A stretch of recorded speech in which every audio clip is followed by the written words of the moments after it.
Hi friends, എല്ലാവർക്കും enjoy life മീഡിയയിലേക്ക് സ്വാഗതം. ഇനിയിപ്പോൾ കർക്കിടക മാസമൊക്കെ തുടങ്ങുവാണല്ലോ, അപ്പോൾ നമുക്ക് ഇനി കുറച്ച് വെജിറ്റേറിയൻ ഫുഡൊക്കെ ഒന്ന് പ്രിപ്പയർ ചെയ്ത് നോക്കാം. അപ്പോൾ ഇന്നതേ ഞാൻ തയ്യാറാക്കാൻ പോകുന്നത് നമ്മുടെ ഗുരുവായൂർ സ്പെഷ്യൽ രസക്കാളനാണ്. അതിന് വേണ്ടിയിട്ട് മത്തങ്ങയും കുമ്പളങ്ങയുമാണ് ഞാൻ എടുത്തിട്ടുള്ളത്. അത് നന്നായിട്ട് കഴുകി അരിഞ്ഞ് പീസസാക്കി വെച്ചിട്ടുണ്ട്. അപ്പോൾ നമുക്ക് തുടങ്ങാം ഇന്നത്തെ സ്പെഷ്യൽ ഗുരുവായൂർ സ്പെഷ്യൽ രസക്കാളൻ. അപ്പോൾ ഇനി വരുന്ന കർക്കിടക മാസത്തിൽ ഇനിയും വെജിറ്റേറിയൻ റെസിപ്പീസ് നിങ്ങൾ പ്രതീക്ഷിക്കണം.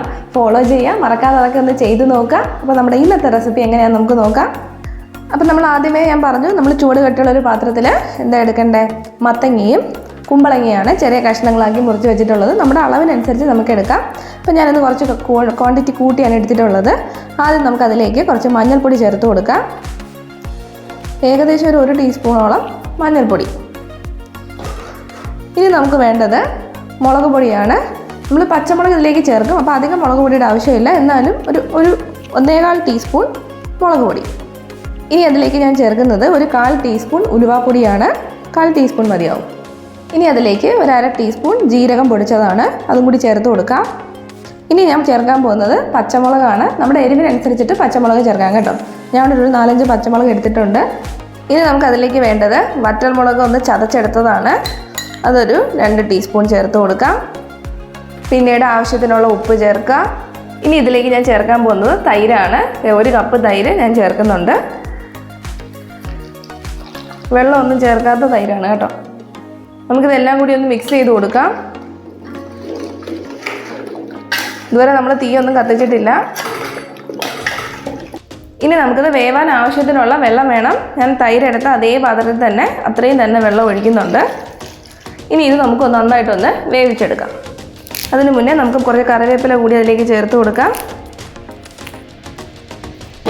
സ്റ്റൗ ഓണാക്കിയിട്ടുണ്ട്. ഇനി ഇത് നന്നായിട്ടൊന്ന് വേവട്ടെ. അപ്പോൾ നമ്മുടെ കുമ്പളങ്ങയും മത്തങ്ങയൊക്കെ നന്നായിട്ട് വെന്തിട്ടുണ്ട്. നമുക്ക് ഇതൊന്ന് ഉടച്ചെടുക്കാം. നന്നായിട്ടൊന്ന് ഉടച്ചെടുക്കാം. ഇതൊക്കെ നന്നായിട്ട് വെന്ത് കിട്ടിയിട്ടുണ്ട്. നമ്മൾ തൈരൊക്കെ ചേർത്തിട്ടാണല്ലോ വേവിച്ചിട്ടുള്ളത്. അപ്പോൾ നമ്മുടെ മത്തങ്ങയും കുമ്പളങ്ങയൊക്കെ നന്നായിട്ട് വെന്തിട്ടുണ്ട്. നമ്മൾ നന്നായിട്ടൊന്ന് ഉടച്ചെടുത്തിട്ടുണ്ട്. ഇനി ഇതിലേക്ക് ഒരു അരപ്പ് നമുക്ക് ചേർക്കാനുണ്ട്. അപ്പോൾ നമ്മുടെ അരപ്പ് തയ്യാറാക്കാനായിട്ട് നമുക്ക് വേണ്ടത് തേങ്ങയാണ്. ഞാനൊരു 1/2 മുറി തേങ്ങയാണ് എടുത്തിട്ടുള്ളത്. കൂടെ 2 പച്ചമുളകും ഉണ്ട്. അതിൻ്റെ കൂടെ ഒരു അല്പം ജീരകം കൂടി നമുക്ക് ചേർത്ത് കൊടുക്കാം. നേരത്തെ ഓൾറെഡി നമ്മൾ ജീരകം പൊടിച്ചത് ചേർത്തിട്ടുണ്ട്. ഇത് പൊടിക്കാത്ത ജീരകമാണ്, സാധാ ജീരകം. അതുകൂടി ചേർത്തിട്ട് നമുക്കിതൊന്ന് അരച്ചെടുക്കാം. അപ്പോൾ അരയ്ക്കുന്നതിന് മുന്നേ അതിലേക്ക് കുറച്ച് തൈരും കൂടി ചേർത്തിട്ട് വേണം നമ്മളൊന്ന് അരച്ചെടുക്കാൻ. അപ്പം നമ്മൾ തേങ്ങയും പച്ചമുളകും ജീരകവും തൈരും കൂടി ഒരു ജാറിൽ എടുത്തിട്ടുണ്ട്. ഈ വെള്ളം ഒന്നും ചേർക്കേണ്ടത്. നന്നായിട്ട് നല്ല ക്രീമി ടെക്സ്ചറിൽ നന്നായിട്ട് അരയണം കേട്ടോ. നമ്മുടെ കാളിന് നല്ല വെണ്ണ പോലിരിക്കുന്ന അരപ്പാൻ വേണ്ട, ഒട്ടും തരി ഉണ്ടാവാൻ പാടില്ല. നമ്മൾ അരച്ചെടുത്ത അരപ്പ് ഇതിലേക്ക് നമുക്ക് ചേർത്ത് കൊടുക്കാം. നമുക്കതിലേക്ക് കുറച്ച് വെള്ളം കൂടി ചേർത്ത് കൊടുക്കാം. ആ ജാറിലേക്ക് തന്നെ വെള്ളം ഒഴിച്ച് ഞാൻ എടുത്തിട്ടുണ്ട്. ഇനി ഒന്ന് മിക്സ് ചെയ്ത് കൊടുക്കാം.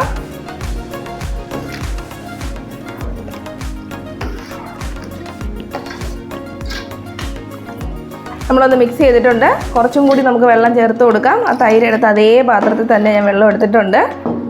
നമുക്കിത് അധികം കുറുകിയ രീതിയിലല്ല, ചെറിയൊരു ലൂസ് പരുവത്തിൽ വേണം കിട്ടാൻ. ഉപ്പ് കുറവാണ്, നമുക്ക് കുറച്ചും കൂടി ഉപ്പ് ചേർത്ത് കൊടുക്കാം.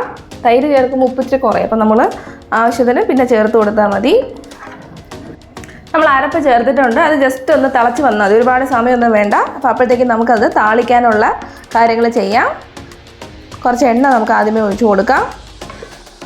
എണ്ണ ചൂടാകുമ്പോഴേക്കും നമുക്ക് കടുക് ഇട്ട് കൊടുക്കാം. കടുക് പൊട്ടി വരുമ്പോഴേക്കും നമ്മൾ നേരത്തെ ചതച്ച് വെച്ച ഫ്രഷ് ചെയ്ത് വെച്ച ചില്ലി കുറച്ച് ബാക്കിയുണ്ട്, വറ്റൽമുളക്, ഞാൻ അതാണ് ചേർക്കുന്നത്. അല്ലാതെയും ചേർത്ത് കൊടുക്കാം. അപ്പോൾ ഞാൻ എന്തായാലും ഇതാണ് ചേർത്ത് കൊടുക്കുന്നത്.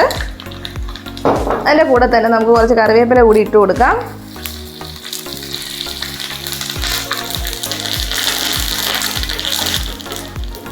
അപ്പോൾ നമ്മുടെ മുളകൊക്കെ നന്നായിട്ട് മൂത്തിട്ടുണ്ട്. ഇനി നമ്മുടെ താളിപ്പ് നമ്മുടെ കറിയിലേക്ക് നമുക്ക് ചേർത്ത് കൊടുക്കാം.